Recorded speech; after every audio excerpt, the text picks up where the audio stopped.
السلام علیکم ناظرین، آج کی ہماری جو ویڈیو ہے وہ ہے ماہ شعبان کی 11ویں شب کی نماز کے بارے میں۔ یہ نماز 8 رکعت ہے۔ ہر رکعت میں سورہ الحمد کے بعد سورہ کافرون 10 مرتبہ پڑھے۔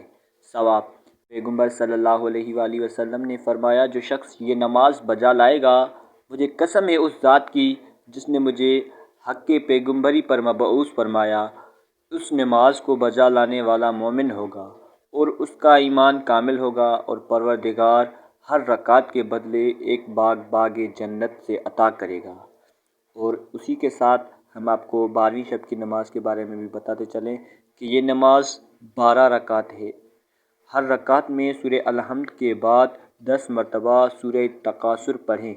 ثواب: پیغمبر صلی اللہ علیہ وآلہ وسلم نے فرمایا، جو شخص یہ نماز بجا لائے گا، خداوند متعال اس کے 40 سال کے گناہوں کو بخش دے گا، 40 درجہ رتبہ بلند کرے گا، 40,000 فرشتے اس کے لیے استغفار کریں گے، اور اس کو شب قدر کا ثواب حاصل ہوگا۔